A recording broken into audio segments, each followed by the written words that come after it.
está nas mãos do meu Jesus, que vivo está.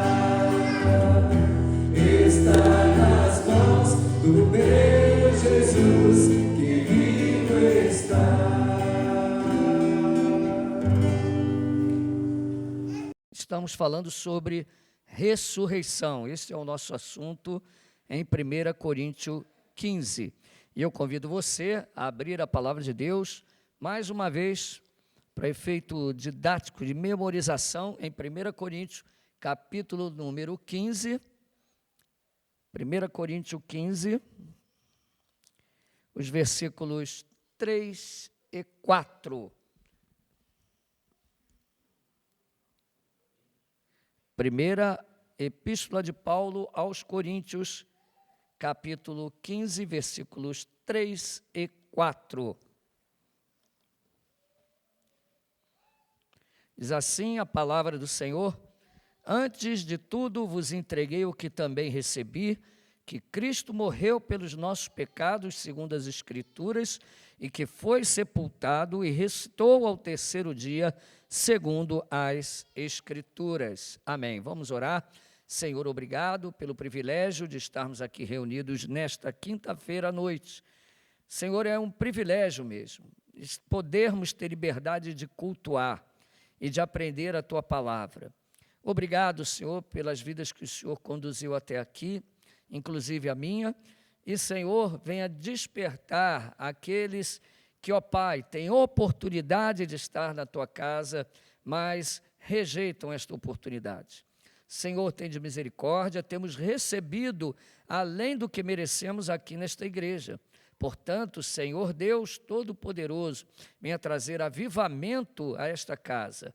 Obrigado por tudo, te louvo, usa a minha vida com graça e misericórdia e prepara o coração do teu povo para ouvir a tua palavra, em nome de Jesus. Amém. Os irmãos podem se assentar.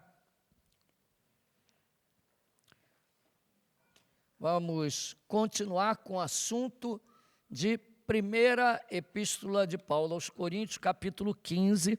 Estamos chegando ao final da nossa carta e o assunto é ressurreição. 1 Coríntios 15 trata sobre a ressurreição dos mortos. E com isso, trata também da ressurreição de Cristo. Então, meus irmãos, é um assunto que nós precisamos, especialmente nesses dias em que as pessoas pensam muito no aqui e no agora, lembrarmos que estamos aqui como peregrinos em uma terra distante. Somos embaixadores deste rei aqui nesta terra. E nós não devemos perder o foco da eternidade. Meus irmãos, recentemente, milhares de cristãos, milhares, sem exagero, estão sendo exterminados, completamente exterminados na África, principalmente na Nigéria. Meus irmãos, o grupo terrorista Boko Haram tem dizimado comunidades inteiras de crentes. O que nos deixa espantados, realmente, é que a mídia não fala absolutamente nada em relação a isso. A televisão, a Globo, a Bandeirante, nenhum canal de televisão aberto, inclusive a internet, se manifesta em relação a isso. Salvo as missões, Missão Portas Abertas, sempre publica artigos sobre isso. A missão A Voz dos Mártires tem denunciado isso constantemente. E também pouquíssimos teólogos. Posso destacar um, que é o Franklin Ferreira, que ainda posta e fala em seus artigos, inclusive no Gazeta do Povo, ele fala sobre isso. Agora, a maioria dos teólogos vergonhosamente se calam, os governantes se calam, as autoridades se calam, a mídia se calam. Sabe por quê? Porque não há interesse de falar sobre isso. Porque os cristãos são tidos como lixo e escória desse mundo. A verdade é essa, tá? Não há ninguém que fale por nós. Apenas Deus é o nosso auxílio, o nosso refúgio e a nossa fortaleza. Oxalá Cristo viesse logo e desse fim a tudo isso. Que Cristo venha, Maranata, que Ele venha e volte e faça justiça, porque os servos do Senhor estão sendo violentamente perseguidos em todo o mundo. Procure acessar a Voz dos Mártires, Portas Abertas, fontes fidedignas e se integre a respeito do que tem acontecido com a igreja perseguida em todo o mundo. Nós aqui temos um pouco de liberdade, mas um dia não teremos mais isso. Outro artigo que tem sido publicado pela Voz dos Mártires e Portas Abertas é o crescente aumento da perseguição na China. A China está apertando agora os cristãos. E eu quero que você entenda que a maior igreja do mundo está justamente na Ásia, na China e na Coreia do Sul. São as maiores comunidades cristãs do mundo, tá? Por causa da proporção de população. Se você tem 10% de chineses cristãos, isso significa mais de 150 milhões, porque a China tem, se eu não me engano, 1 bilhão e 800 mil habitantes. Então, é um número muito grande a igreja da China. Temos que lembrar que temos irmãos chineses, muitos, que estão sendo perseguidos ali e massacrados por esse governo que é admirado pelo nosso governo e exaltado. Tá?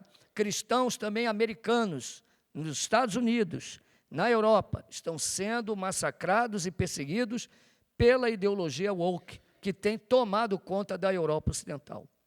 Tá? Então, oremos, irmãos. Nós não estamos totalmente livres desse tipo de coisa. Precisamos orar e clamar ao Senhor. E por que eu estou falando sobre isso? Porque o nosso assunto é ressurreição. O que faz com que esses crentes sejam queimados vivos, trucidados, torturados, feitos em pedaços, com as suas igrejas queimadas, seus bens tomados. O que faz com que eles permaneçam fiéis até o fim, senão uma certeza plena no porvir, uma certeza inabalável na ressurreição dos mortos, uma convicção de que Cristo está vivo, uma compreensão real do Evangelho. Irmãos, uma compreensão do Evangelho não quer dizer que você tem um cabeção teológico. Você pode ter um conhecimento enorme, mas um Evangelho sem efeito na sua vida. Você acha que esses irmãos que estão sendo massacrados, eles sabem o que é pressuposicionalismo, o que é arminianismo, calvinismo? Você acha que eles sabem, estão preocupados com isso? O que eles sabem é o que nós lemos, que Cristo Jesus morreu pelos nossos pecados segundo as Escrituras, e que foi sepultado, e que restou ao terceiro dia segundo as Escrituras. E é nessa fé que eles estão firmados. É muito bom, é uma pena eles não terem o conhecimento que nós temos. E é muito bom ter conhecimento, isso é bom, não estou dizendo que é ruim, mas sem uma vivência, isso não significa nada. Eu vejo aqui pessoas que nós pregamos e não mudam de vida. Recebem o alimento aqui dia e noite e não são capazes de mudar de vida. Enquanto nossos irmãos na Nigéria, na China, gostariam de ter um pinguinho do que você tem aqui. Esse dia, pastor Purnagili, na África, mandou uma mensagem para que eu explicasse melhor para ele sobre o novo nascimento, para ele falar sobre isso na igreja. Coisa simples que vocês têm aqui no discipulado. Portanto, meus irmãos, nós precisamos levar a sério o Evangelho. Paulo começa, havia algumas dúvidas que foram lançadas por hereges a respeito da ressurreição dos mortos. E Paulo, aqui no capítulo 15, ele vai discernir sobre a ressurreição e ele vai destruir sofismas. Você sabe o que é um sofisma? O que é um sofisma? É uma filosofia vã, sem lógica. O sofista era aquele que tinha uma boa retórica, mas que era um parolê, ficava falando besteiras, impressionando pelas suas palavras, porém, não tinham lexo, as pessoas não paravam para pensar e refletir naquilo. Sofista é aquele que fala besteira. Pessoas fala bastante e fala bonito. Isso é um sofista. E haviam pessoas que falavam ali bonito e dizendo que não haveria ressurreição dos mortos. Se diziam crentes, mas não criam na ressurreição. Então Paulo, ele começa fazendo eles lembrar do evangelho, nós vimos na última aula, o evangelho que ele recebeu e que passou para eles, que era um evangelho que não era uma novidade, um plano B, que não deu certo alguma coisa e Deus resolveu fazer outra, não. Ele é um evangelho que foi prometido, que estava fundamentado nas Escrituras. E esse evangelho tinha como âmago, como cerne, a morte e a ressurreição de Cristo. Não apenas a morte, mas também a ressurreição. E que essa ressurreição era um fato real. Cristo ressurreto apareceu aos 12, apareceu a mais de 500 irmãos e apareceu também a Paulo. Então havia vários fundamentos para esse evangelho. As Escrituras, o que Paulo realmente presenciou, o Cristo ressurreto, porque ele era um apóstolo, e o fundamento das Escrituras, e as testemunhas, que eram muitas, centenas de testemunhas, que viram Jesus ressuscitado num corpo glorioso. Agora, nessa aula, nós vamos dar prosseguimento, lembrando a vocês que eu dividi em 4 partes o nosso estudo. A primeira, que já foi, a cruz e a ressurreição de Cristo no âmago do Evangelho. O que nós vamos ver hoje é a ressurreição e as suas implicações, que está do versículo 12 a 34. Dividiremos em 2 partes também, ou melhor, subdividiremos. 1 Coríntios 15, 12 a 19, as consequências de se negar a ressurreição. E 1 Coríntios 15, 20 a 34, a ressurreição de Cristo resulta em nossa ressurreição. Tá? Isso vai ser assim massificado, muito. Inclusive vai ser traçado um paralelo entre a queda em Adão e a salvação em Cristo. E na terceira parte, na próxima aula, o corpo da ressurreição. Como será esse corpo? 35 a 49. Então, Paulo aí ele vai destruindo todo sofisma, toda heresia, todo falso pensamento, ele vai desmontando tudo e provando que a ressurreição, ela é verdadeira, ela é real, ela é bíblica, ela é um fato que realmente vai acontecer. A quarta parte é 1 Coríntios 15, 50 a 58, a ressurreição e a vitória sobre a morte. Nessa parte vamos dividir em 2, né? Que é a necessidade da glorificação e a vitória sobre a morte. Falamos muito sobre a morte de Jesus e a ressurreição. Mas aí, isso nos leva a uma outra coisa, a necessidade da glorificação. Muitas pessoas pregam sobre a morte e a ressurreição, mas tem mais 2 coisas importantes. A assunção de Cristo, ou seja, ele foi aos céus, e a glorificação de Cristo e dos crentes. Tá? E, por fim, a ressurreição é um incentivo à perseverança. Por isso que esses irmãos continuam fiéis, mesmo em meio a tantas desgraças. Isso é importante, tá? O evangelho da prosperidade destruiu o evangelho no Brasil. Apesar de eu ter falado uma palavra muito forte, porque o evangelho não pode ser destruído, né? Mas ele foi um câncer, vamos assim dizer. Ele acabou com muitas igrejas e com o testemunho. Por causa dessa desgraça de se pregar uma riqueza nesta vida, as pessoas perderam o foco e o olhar na eternidade. O foco e o olhar na eternidade.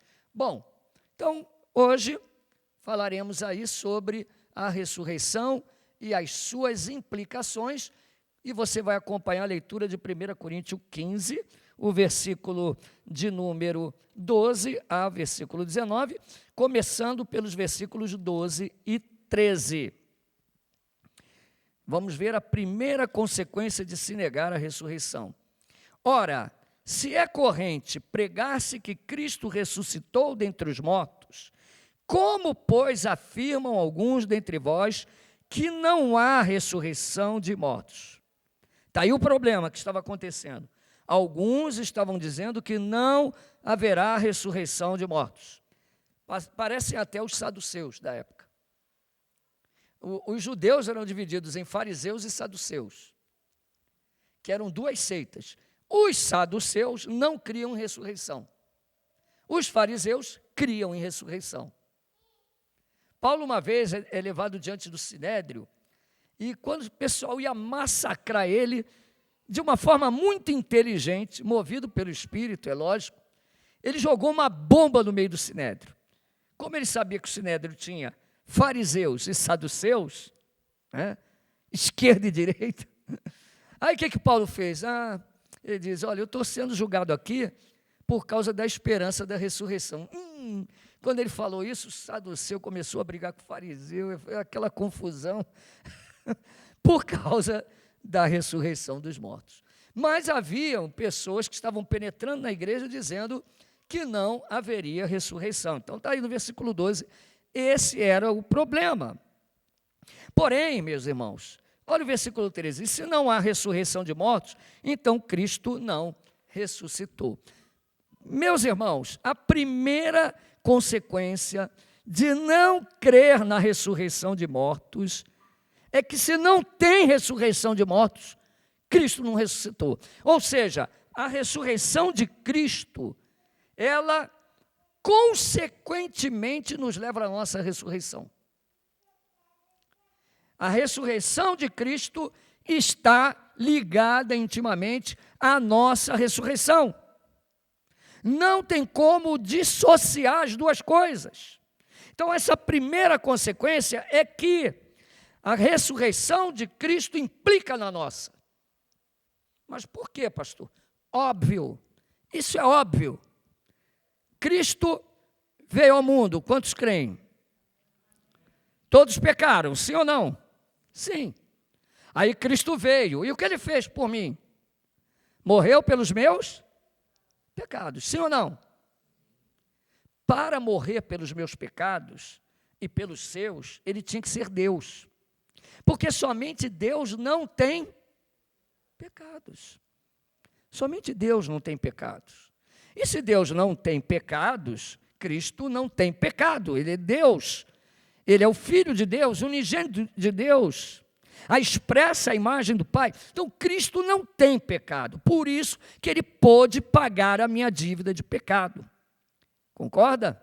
Porém, o salário do pecado é a morte. Então, o que creditou o Filho de Deus, eu digo creditou, o que deu crédito à sua obra, é justamente que Ele ressuscitou. Isso prova que Ele morreu não porque Ele tivesse feito alguma coisa, mas Ele morreu pelo que eu fiz. E o sacrifício dele é aceito pelo Pai, porque Ele levantou dentre os mortos. Entendeu? Uma coisa está ligada à outra. Eu lamento que muitos crentes não entendem nada de evangelho, nem isso. Sim, básico. Meus irmãos, Cristo morreu pelos pecados dele? Sim? Não. Cuidado que você pode acordar bem na hora que eu falo isso e falar assim, né? Não, Cristo não morreu pelos pecados dele, porque ele não tinha pecado. Então, pelo pecado de quem que ele morreu? Nossa. Então, primeiro lugar, Deus creditou o Filho dele, né? Vamos assim dizer. Ele confirmou o que Cristo fez ao ressuscitá-lo dentre os mortos. Porque se ele mesmo não tinha pecado, a morte não pôde detê-lo. Porém, o que aconteceu com os meus pecados? o que aconteceu? Alguém levou ele, certo? Jesus levou o pecado dele. Portanto, a morte não pode me deter. Se eu permanecer morto, significa que aquilo que Cristo fez não valeu nada. Entendeu, Stefano? Então, o que acredita também a obra dele sobre a minha vida é a minha ressurreição. Ele me ressuscitará dentre os mortos. Entendeu, irmã Helena? Cristo, ele, assim como ele ressuscitou, ele também me ressuscitará. Existem outros argumentos que nós vamos ver aqui, tá? Mas a primeira consequência de negar a ressurreição dos mortos é que não tem como Jesus ter ressuscitado e os mortos não ressuscitaram. Uma coisa está ligada com a outra. Amém? Segundo ponto, vamos avançar. Mas antes, eu até anotei aqui, que isso nos leva também ao batismo. Lembra do batismo? Você morreu com Cristo e ressuscitou com Ele. Então, o próprio ato do batismo nos remete à ressurreição de Cristo e à morte dele. Tem 2 sacramentos na igreja que nos fazem lembrar da morte, mas também da ressurreição. Quais são? A ceia e o batismo. Na ceia, você lembra que Cristo deu a vida por nós. Seu corpo foi partido e moído pelos nossos pecados e o sangue dele foi derramado pelas nossas iniquidades, selando uma nova aliança. Mas não é só isso, porque todas as vezes que você ceia, você faz isso em memória dele. E ele disse fazer isso em memória de mim. E o Evangelho também diz, até que eu venha. Cristo ordenou a ceia como um memorial também, até a vinda dele. Toda vez que nós ceamos, anunciamos a sua morte, mas também a sua ressurreição, até que ele venha. Até que ele venha. O batismo, a mesma coisa. Ele não mostra só que você morreu para o mundo. Quando você desce as águas, você está mostrando que morreu para o mundo. Mas quando você levanta, você está mostrando que você é uma nova criatura em Cristo. Então, assim como estamos unidos na sua morte, estamos unidos na sua vida. Então, a ressurreição de Cristo implica na nossa ressurreição. A segunda consequência advém da primeira. Evangelho sem Cristo vivo é o quê? Evangelho sem Cristo vivo é evangelho morto. É evangelho inútil. É vão. Ficar aqui pregando prosperidade, pregando coisas dessa vida, se eu não pregar um evangelho que envolve a morte, mas também a ressurreição de Cristo, isso será um evangelho sem vida. Entendeu o que eu quis dizer? Evangelho sem o Cristo vivo é um evangelho morto. Vamos lá, versículos 14 e 15. Se Cristo não ressuscitou, é vã a nossa pregação e vã a vossa fé. Ou seja, Cristo não está vivo, então eu estou falando aqui idiotice. É vã a minha pregação. E a sua fé é vã também. Somos todos idiotas. Se Cristo não ressuscitou, é vã a nossa pregação e vã a vossa fé. Mas olha o versículo 15. E somos tidos por falsas testemunhas, porque temos asseverado contra Deus que ele ressuscitou a Cristo, ao qual ele não ressuscitou, se é certo que os mortos não ressuscitam. Mais uma consequência, que é a terceira. Tá? Se Cristo não ressuscitou, Paulo é mentiroso, Pedro é mentiroso, Tiago é mentiroso, e todas aquelas testemunhas que nós vimos antes, mais de 500 irmãos que viram o Senhor ressurreto, são um bando de mentirosos. Mentirosos. Você está vendo como não crer na ressurreição traz implicações? Qual é a primeira consequência? É que a ressurreição de Cristo está ligada à nossa ressurreição. A segunda implicação, se Cristo não ressuscitou, estou falando besteira aqui. É inútil a minha pregação e inútil a sua fé. Terceira implicação, se Cristo não ressuscitou, todas as testemunhas aqui da Bíblia são mentirosas. Mentirosas. Falam besteira. Mas tem mais implicações. A quarta implicação é que isto resultaria em uma vida, uma fé ineficaz, uma vida sem sentido. Vamos ver, versículo 16 e 17. Porque se os mortos não ressuscitam, também Cristo não ressuscitou. E se Cristo não ressuscitou, é vã a vossa fé e ainda permaneceis nos vossos pecados. Olha que tristeza. Essa quarta implicação é terrível. Se Jesus não morreu e ressuscitou, você continua nos seus pecados. Isso é parecido com aquela primeira que eu falei, que a morte de Jesus, a sua ressurreição, está ligada à nossa. E aqui eu estou dizendo que se Cristo não ressuscitou, vocês são um bando de perdidos. E sabe o que isso é grave? É que a ira de Deus permanece sobre vocês. A ira de Deus se manifesta do alto sobre toda a impiedade e injustiça do homem que detém a verdade pela injustiça. Isso está em Romanos, capítulo 1, versículo 18. Deus manifesta sua ira do alto. Deus está irado contra a humanidade. Talvez isso doa aos seus ouvidos, mas é a verdade do Evangelho. Deus não tolera o pecado.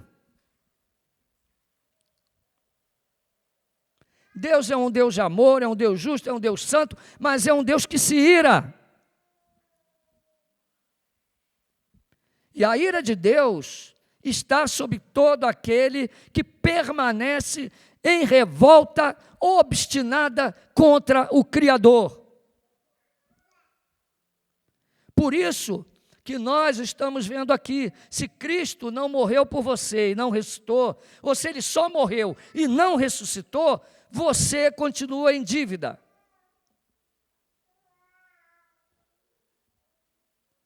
Agora, se Jesus Cristo morreu e levantou ao terceiro dia, se Jesus está vivo, Renata, significa, minha irmã, que os seus pecados não estão mais sobre você. A ira de Deus não está sobre você. A ira de Deus foi derramada em Cristo na cruz, como cordeiro que substituiu cada um de nós lá na cruz. É a expiação, é a propiciação pelos pecados. Ele é o cordeiro que morreu por nós na cruz. Então Ele nos substituiu. Isso significa que os seus pecados não estão mais sobre você. Quando Deus olha para a sua vida, Ele olha para o que Cristo fez, o pagamento dele, não pelo que você faz. Senão nós estaríamos perdidos. Então, a ressurreição de Cristo mostra que Ele levou sobre si realmente os nossos pecados e o sacrifício dele foi aceito. Então essa é a quarta consequência. A última consequência está nos versículos 18 e 19, que diz o seguinte: e ainda mais, os que dormiram em Cristo pereceram. Se a nossa esperança em Cristo se limita apenas a esta vida, somos os mais infelizes dos homens. Fala a verdade, irmãos.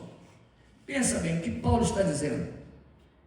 É o que as pessoas do mundo falam hoje ainda da gente. Coitadinho, eles vivem na igreja.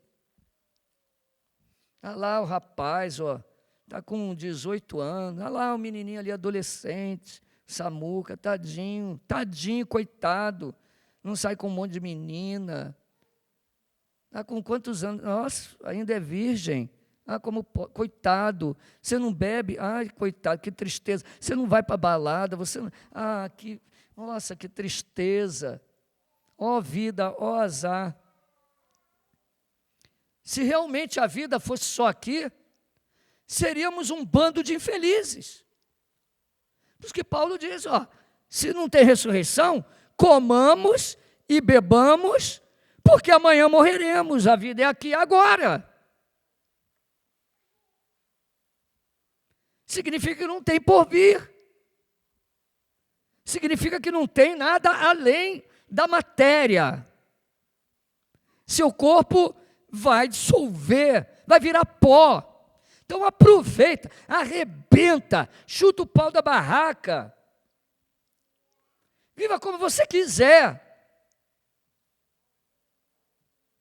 Mas, é o que Paulo está dizendo, não é assim.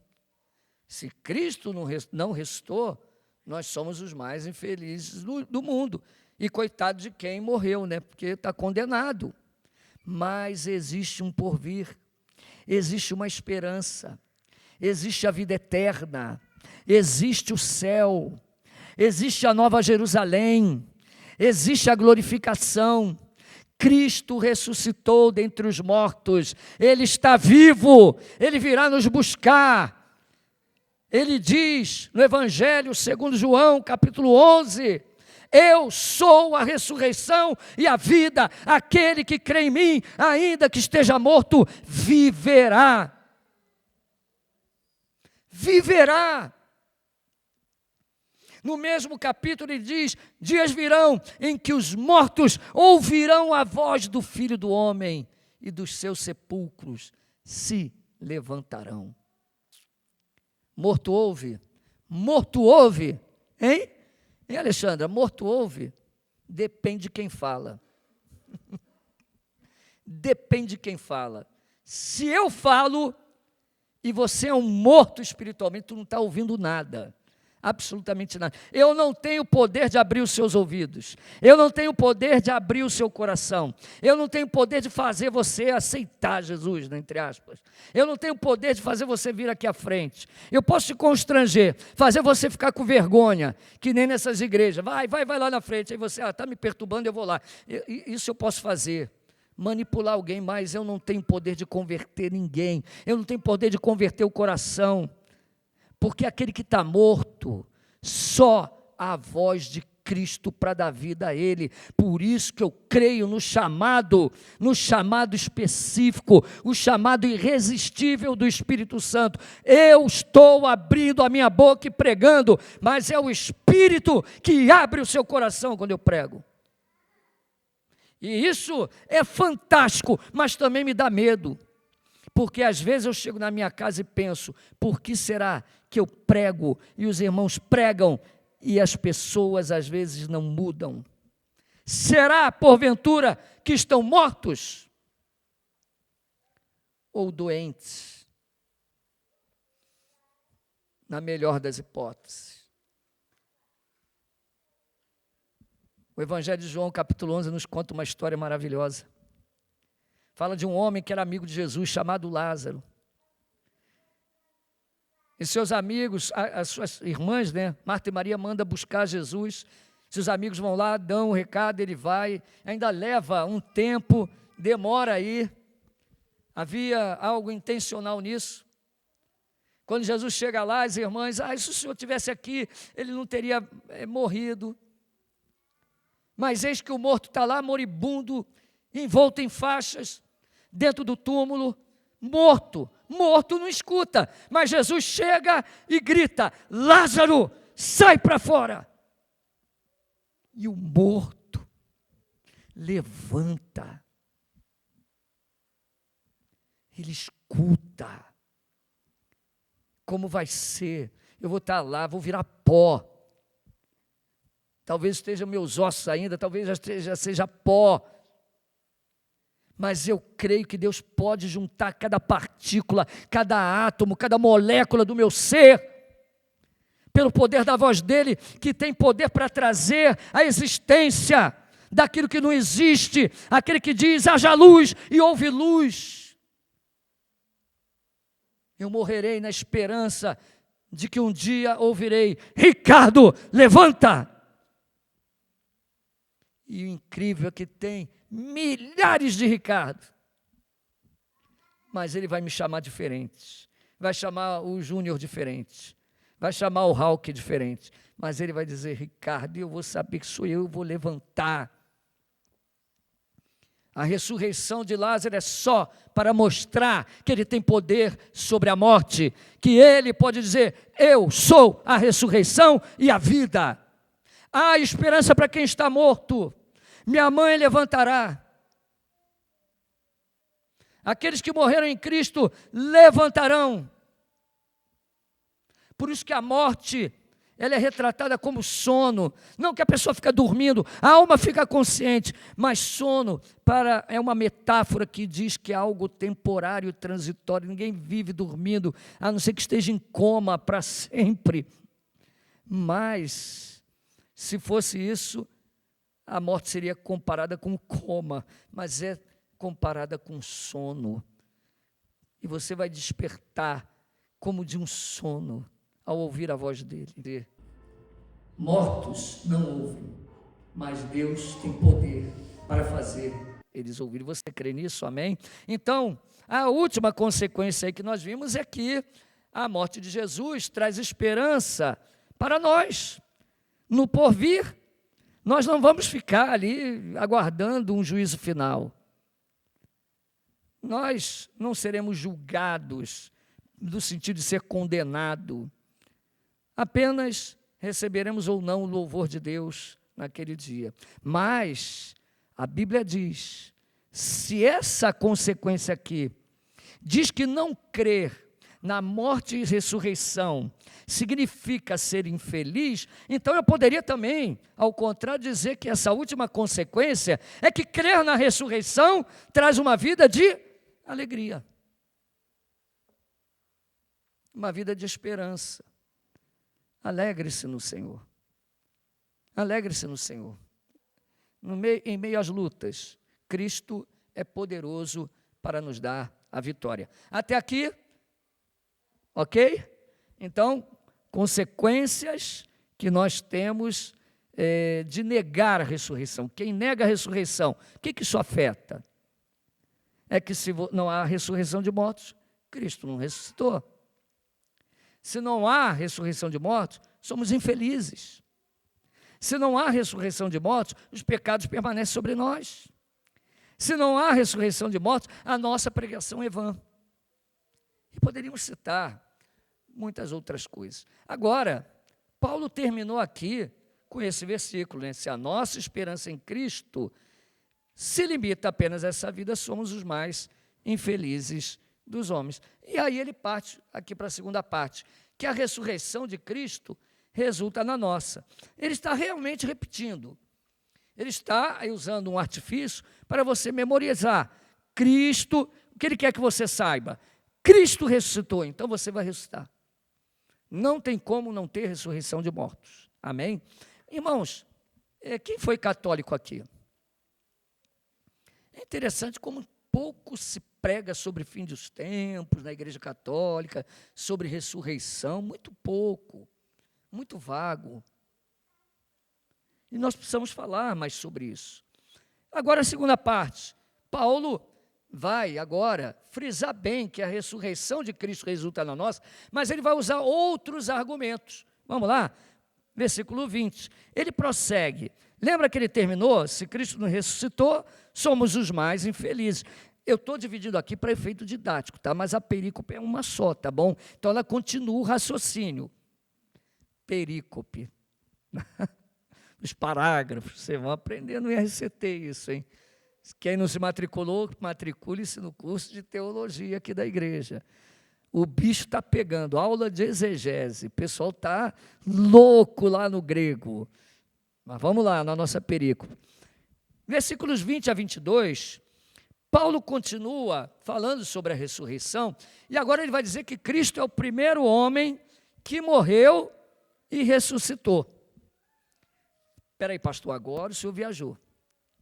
Teve outros que morreram aí e ressuscitaram, né? O filho da viúva de Naim, aquele músico famoso da Bíblia que tocava esquife. Quem conhece esse músico que tocava esquife? Levanta a mão. Irmão, não tinha músico nenhum, cara. O esquife é caixão, tá? Tocou no esquife, aí o pessoal... Eu vi um cara pregando, né, que o cara tocava esquife. Esquife, bom, pelo amor de Deus, esquife era o caixão. Mas teve esse rapaz, teve o Eutico, né, que caiu lá de cima a baixo. Teve a Talita, né, Talita Cume, Lázaro. Mas qual a diferença? Isso, irmã Helena. Oi? Todos morreram de novo. Muito bom, irmã Helena. Lázaro restou, mas morreu de novo. Todos ali morreram de novo. Tá? Porque ali era apenas uma metáfora para mostrar o poder de Cristo como Deus, que tem poder sobre a vida e a morte. Ele tem a chave da vida e da morte, tem a chave do inferno. É Cristo, Ele é Senhor dos vivos e dos mortos. Cristo é o Senhor, entendeu? Então Ele está mostrando aquilo. Mas quando a gente fala que Jesus é o primeiro homem que morreu e ressuscitou, é que a ressurreição de Cristo é incomparável às outras. Porque Jesus, Ele ressuscita em um corpo glorificado. Um corpo glorioso, ou seja, ressuscitou para nunca mais morrer. E é nesse sentido que será a nossa ressurreição. Nós levantaremos do caixão, levantaremos da terra, levantaremos do pó, para nunca mais morrermos, em um corpo glorioso, glorificado. Que nós vamos estudar na próxima aula, que os curiosos estão dando para chegar a essa aula, né? Será que eu vou voar? Será que eu vou crescer um pouquinho, né? Vai lá, né? Ou vocês vão diminuir? Como é que será isso? Vamos nos conhecer? Como vai ser isso? Né? Vamos ter que comer, vamos ter que beber, vamos ter que fazer as nossas necessidades fisiológicas. Como vai ser isso? Meu Deus, que doideira! Calma. Só estou dando spoiler para você não faltar quinta-feira, tá? Mas olha, Cristo é o primeiro homem que morreu e ressuscitou para nunca mais morrer, tá? Vamos ver isso? Versículos de 20 a 22. Mas de fato Cristo ressuscitou dentre os mortos, sendo Ele as primícias dos que dormem. Paulo está utilizando uma linguagem veterotestamentária que está lá em Levítico, que mostra a ordem de Deus na lei, em Levítico, para que Israel, ao entrar na terra, colhesse os primeiros frutos da terra, tá? Os primeiros frutos, as primícias. Irmão, um dia eu posso dar um estudo aqui sobre as festas judaicas. Elas falam muito sobre a nossa vida e sobre o arrebatamento. Sabia disso? Você percebeu que tem uma sequência nas festas? A Páscoa, apontava para quê? A ressurreição de Cristo. O Pentecostes, Jesus ressuscita, anda 40 dias, aí ele sobe, passa mais 10 dias, Pentecostes, 50 dias, pum, derramamento do Espírito. Depois a festa das barracas, dos tabernáculos, porque estamos aqui como peregrinos. Mas aí vem a festa da trombeta, e ela toca para reunir. Podemos fazer um estudo sobre isso, muito gostoso. Tá? As festas e a sua analogia, a sua comparação com os eventos escatológicos em relação a Cristo, em relação à igreja. Então, nós temos aqui, nesse texto, que Cristo ressuscitou e Ele é as primícias. Então, as primícias são os primeiros frutos. Então, quem é o primeiro homem que morreu e ressuscitou? É Cristo, Ele é a primícia. Agora ainda tem outro detalhe, a primícia, o camarada não chegava lá, que nem os crentes, né? Irmãos, quem tiver uma roupa em casa, traz para a igreja, para a gente doar para os mais pobres. Aí o irmão vai lá dentro da roupa e tem essa aqui eu ia jogar no lixo, ela tem 3 furos aqui, tem um CC que não sai e tem a foto do Lula. Eu vou levar essa blusa e vou dar na igreja. Eu tenho uma outra aqui que tem a foto do Gilberto Filipe, essa aqui tem a foto, eu vou levar para a igreja e vou doar. Irmão, tem a foto com o número do vereador, nada contra, mas pelo amor de Deus, né?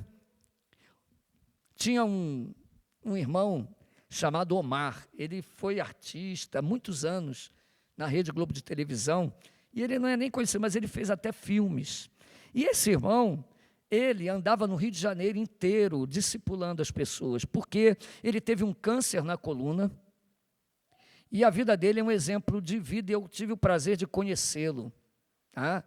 Irmão Omar, ele teve um câncer na coluna incurável, ele foi desenganado pelos médicos. E, milagrosamente, um irmão muito simples orou por ele e ele foi curado daquele câncer. Embora ele sentisse, ficou com uma sequela, ele sentia dores, usava um colete, mas ele andava o Rio de Janeiro inteiro em gratidão a Deus, fazendo discipulado. Ele fundou um centro de reabilitação de drogados e viciados. E esse homem doou toda a fortuna dele, toda, para o Evangelho, toda. E ele andava com um par de sapato e dizia, para que eu quero mais? Eu só tenho 2 pés. Ele realmente abdicou de toda a vida dele, inclusive a sua vida. Mas hoje, as pessoas acham que por ser voluntário, podem fazer as coisas de qualquer jeito. Quero aqui elogiar a irmã Rita. Irmã Rita, quando ela limpa esses vidros, misericórdia, fica até parecendo diamante. Ela faz com gosto. Misericórdia, fica até parecendo diamante. Ela faz com gosto. É diferente da gente chegar aqui, eu tenho que fazer a faxina, vamos lá. Pá, faz de qualquer jeito. Não. O que nós fazemos para Cristo é o melhor. E o sentido de primícia é a melhor parte. Israel trazia primícia não só porque era o primeiro fruto da terra, mas ele não trazia todo o fruto, trazia o melhor, que era a primícia. Então, no sentido, Cristo é, primeiro, o primeiro homem que morreu e ressuscitou, mas ele é a melhor parte. Ele é o homem perfeito. Tudo bem que nós vamos ressuscitar, receberemos um corpo glorioso, mas tudo é por causa dele, por meio dele, para ele, a ele toda a glória. Ele é o homem perfeito e santo. Ele é as primícias. Que não tem vergonha de nos chamar de irmãos. Que não tem vergonha de se colocar no meio da congregação. Aos meus irmãos, declararei os teus louvores. Cristo, o nosso irmão perfeito. É estranho quando chamamos o Senhor e o Cristo de irmão, mas Ele é o Cristo e é o Senhor. Mas Ele é que fala, Ele se coloca como irmão. Mas, é como, por exemplo, pastores, né? Perdem o nome, né? Pastor, perde o nome, mas somos irmãos, né? Irmãos em Cristo. É o irmão Ricardo, é o irmão Danilo, é o irmão Samuel, o irmão Lucas, o irmão Luciano. Como é gostoso ser irmão, um dentre muitos irmãos, e poder apresentar a Cristo o rebanho que é dele. Cristo é as primícias, ele é o melhor, é a primeira parte. Tá? Mas Cristo, ele, não só isso, ele, por ser as primícias, isso envolve ele ser uma parte que representa um todo. Como assim, pastor? Eles não traziam toda a colheita. A primícia representava todo o restante da colheita. Olha só, Cristo, depois Paulo vai desenvolver isso na frente.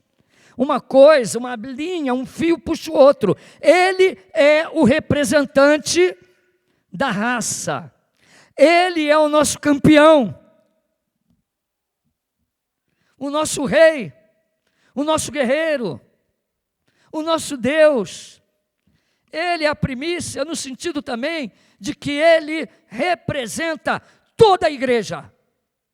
E todo o seu povo ao longo de todas as eras. Então, Cristo, ele é a primícia dos que dormem. Ele é o primeiro. E aí, Cristo é traçado aqui um paralelo por Paulo, porque assim como em Adão todos morrem, assim também todos serão vivificados em Cristo. Agora, Paulo já parte para algo mais teológico agora. Porque ele falou de representantes. Isso envolve o conceito de primícia. E agora ele diz, assim como em Adão todos morrem, em Cristo todos ressuscitam. Então, se você crê na depravação total do homem, se você crê que havia um homem chamado Adão, e se você crê que esse homem representava toda a raça humana, ali no Éden, que é a doutrina do representante federativo, Adão, ele nos representava ali no Éden. Toda a humanidade estava em Adão, e Adão pecou, e Adão caiu, e toda a humanidade caiu em Adão. Ah, eu não creio nisso, então você está perdido. Porque se você não crê que Adão representou você nos pecados e na queda, você não pode crer que Cristo representa você na salvação.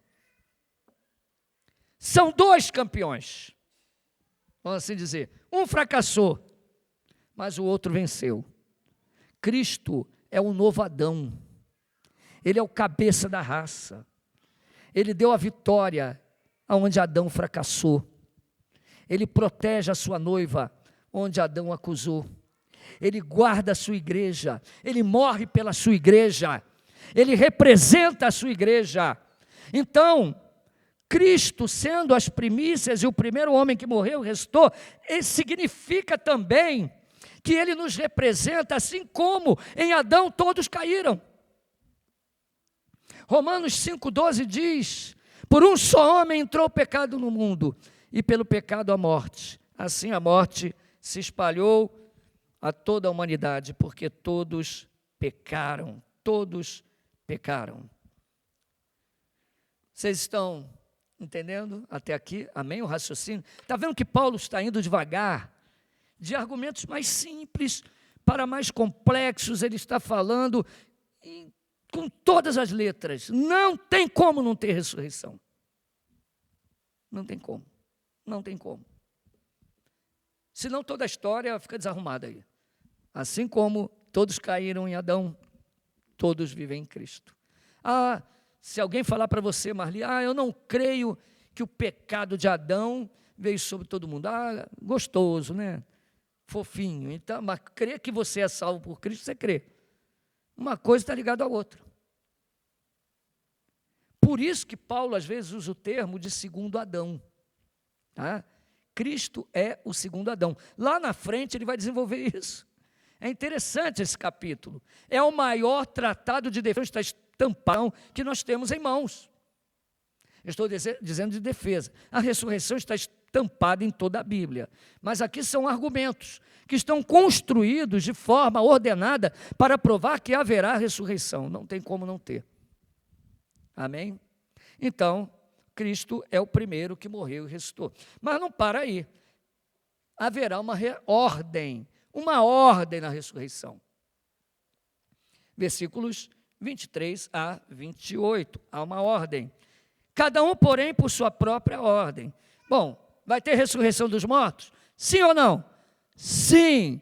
Mas por que a galera não ressuscitou ainda? Calma.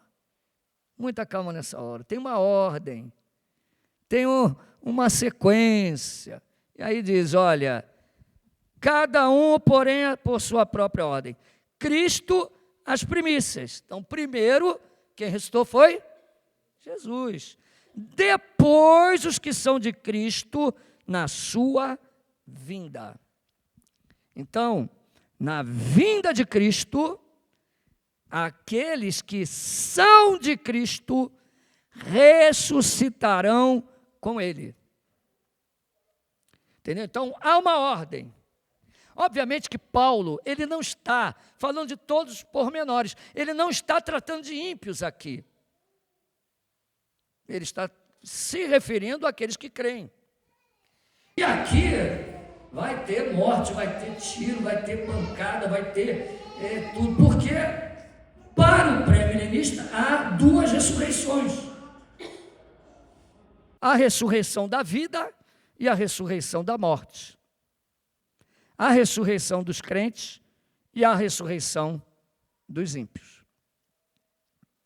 E dessa forma eu creio. Então, aqui há uma ordem. Cristo as primícias, depois os que são de Cristo na sua vinda. E continua, então virá o fim, quando ele entregar o reino ao Deus e Pai, quando houver destruído todo o principado, bem como toda a potestade e poder. Porque convém que ele reine, até que haja posto todos os inimigos debaixo dos seus pés. Então há uma ordem aqui. Irmãos, quando a gente fala de fim, tá? A gente tem que entender o seguinte: quando nós falamos de fim dos tempos, tá? Vamos olhar com os olhos de Deus, tá? Porque Deus, ele não tem princípio nem fim, tá? Para Deus, o fim dos tempos começa quando? Quando Cristo veio ao mundo, morreu, ressuscitou, aí é o fim. Começa o tempo do fim. Só que a gente, na nossa limitação, o fim dá a impressão que é aqui, agora, o fim. Mas esse fim, ele tem uma extensão. Ele é o já e o ainda não. Então, dentro desse tempo que é o fim, nós caminhamos para a consumação de todas as coisas. Que aí é um assunto que dá pano para manga, tá? Mas o importante é que você saiba que há uma ordem na ressurreição. Vamos até Apocalipse 20, por favor.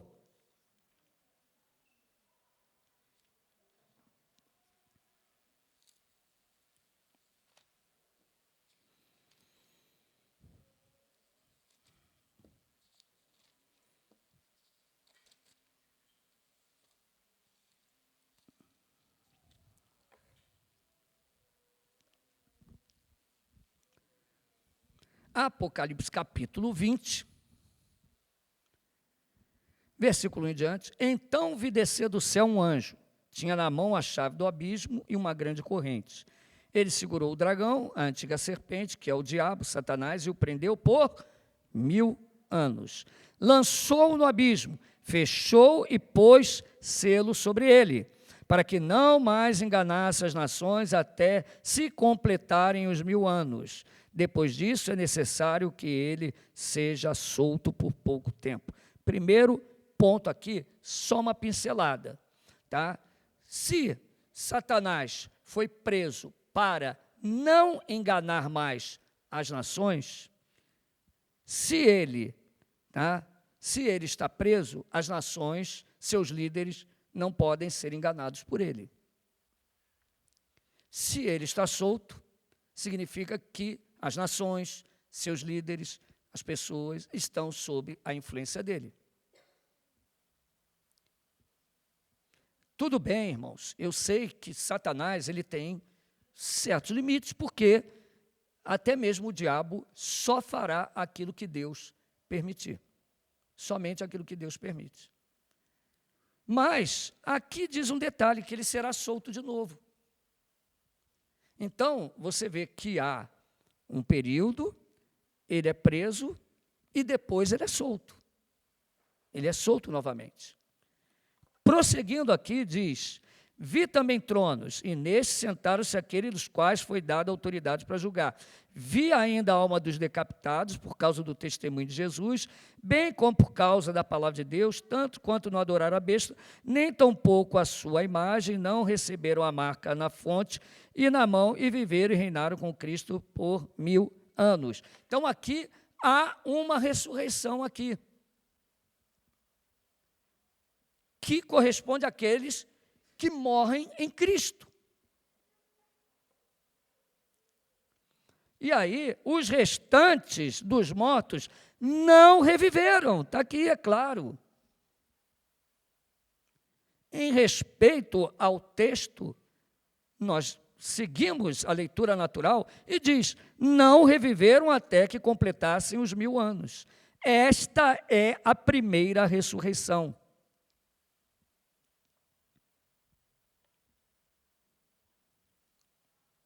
Bem-aventurado e santo aquele que tem parte na primeira ressurreição. Sobre esses, a segunda morte não tem autoridade.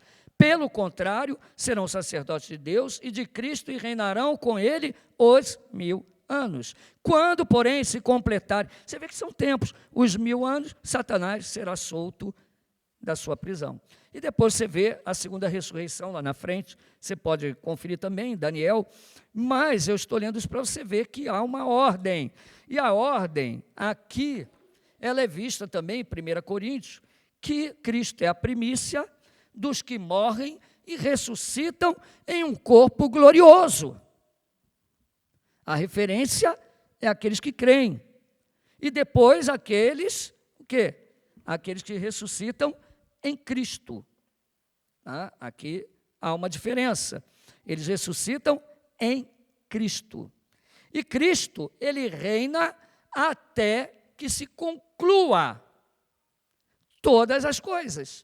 E aí, sim, ele entrega o reino ao seu Pai.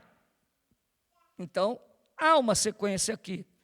Versículo 26, o último inimigo a ser vencido é a morte. Então, aqui, sim ou não? É liquidada de uma vez por todas. Cristo liquidou a morte? Sim ou não? Sim, mas nós precisamos entender o seguinte, existe o já, ainda não. As pessoas continuam morrendo.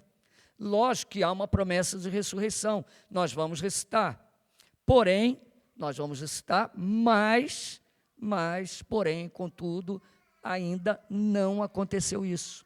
Existem coisas que já são certas, mas ainda não aconteceram. O versículo 27 e 28, todas as coisas sujeitou debaixo dos pés, e quando diz que todas as coisas lhe são sujeitas, certamente exclui aquilo que tudo lhe subordinou. Quando, porém, todas as coisas estiverem sujeitas, então o próprio Filho também se sujeitará àquele que todas as coisas lhe sujeitou, para que Deus seja um em todos. Então, aqui está claro, então haverá ressurreição, Cristo é as primícias, ele é o primeiro que ressuscitou e morreu e levantou num corpo glorioso para nunca mais morrer. Com ele ressuscitaremos também um dia, e há uma ordem na ressurreição, primeiro ressuscita aqueles que morreram em Cristo. Tá? Você vai ver também pessoas, tá, que obviamente não são hereges, mas podem até ver de forma diferente.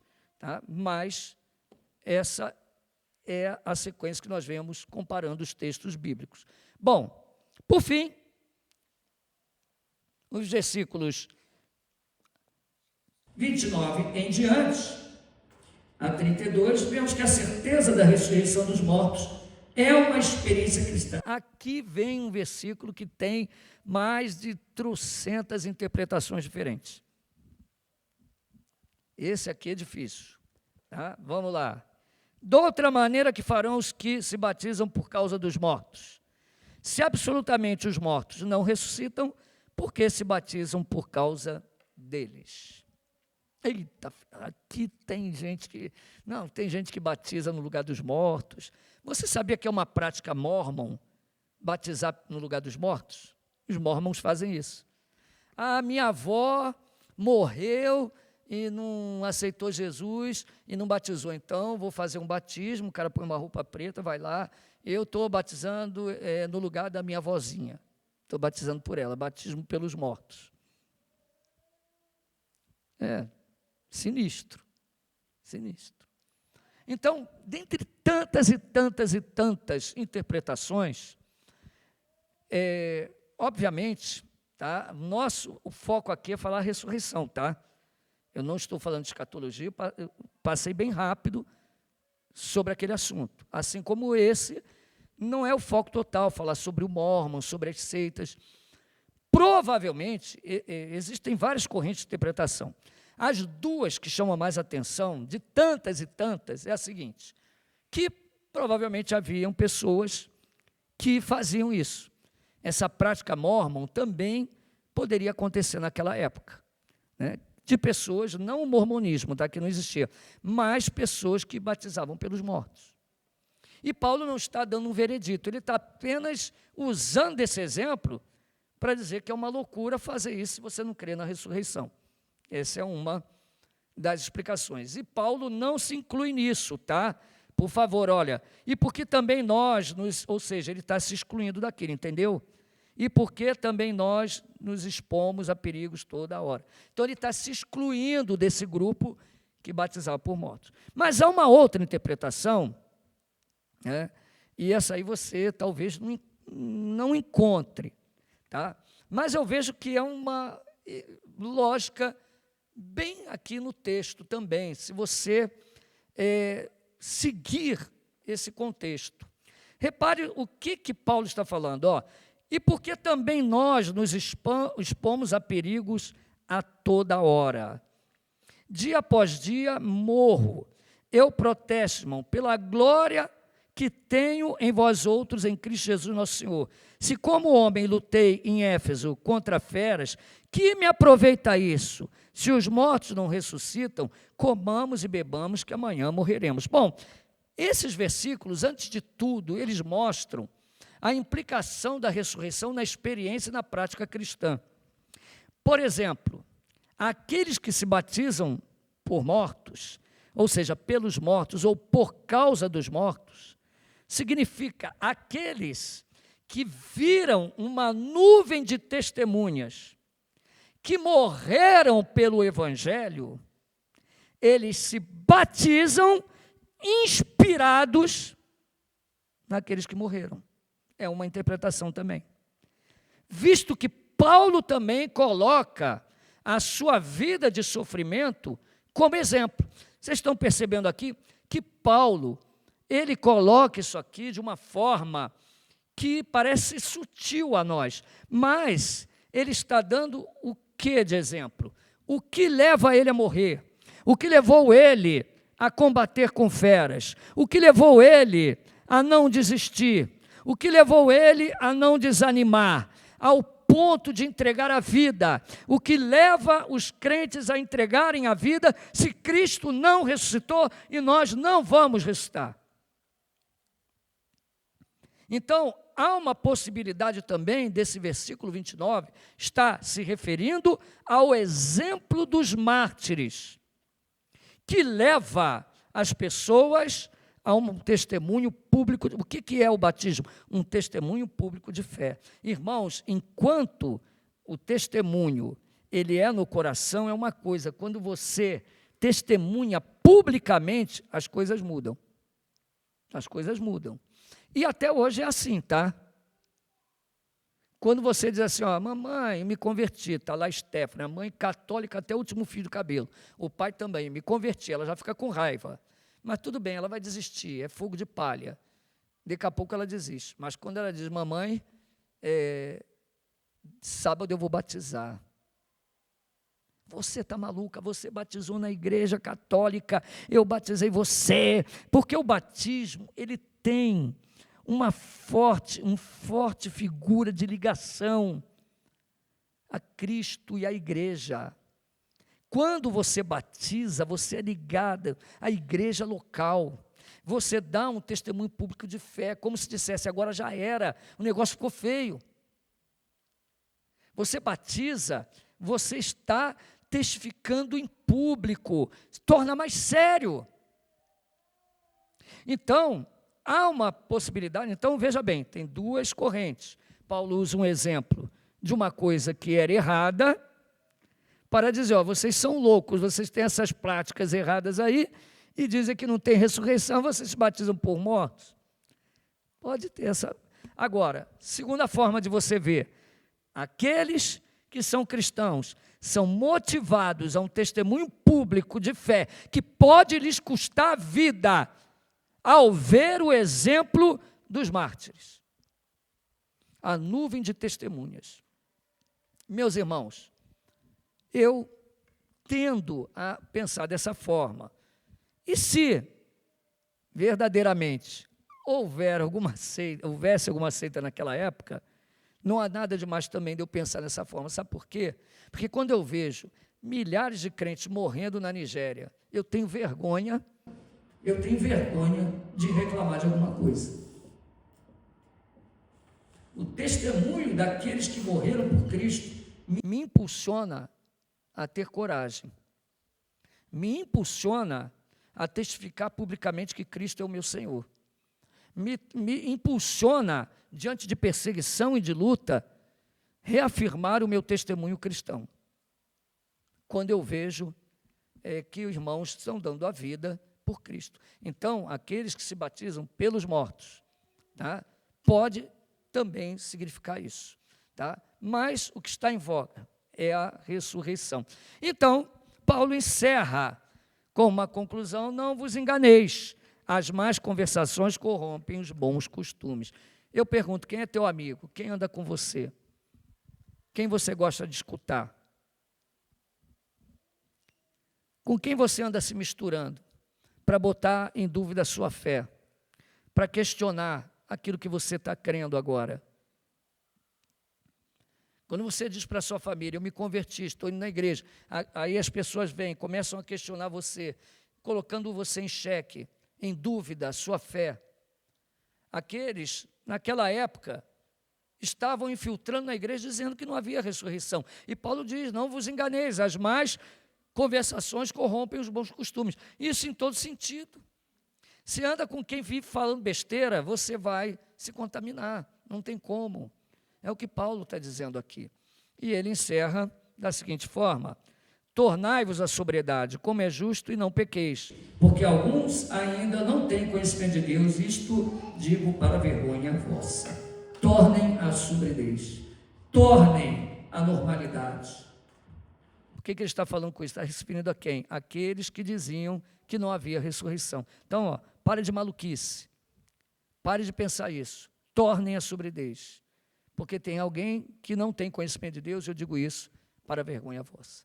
Que Deus nos guarde, que Deus nos proteja e nos conserve firmes na nossa convicção e na nossa fé. Vamos ficar de pé e na próxima aula, Paulo vai continuar os argumentos. Que qual era o próximo questionamento? Era o seguinte: tá bom, Paulo, vai ter ressurreição, Cristo é a primícia dos que dormem, tá? Ele é o representante da raça, tá? Tudo bem, entendi isso, né? Mas está difícil. Como é que vai ser isso? O meu corpo vai estar podre.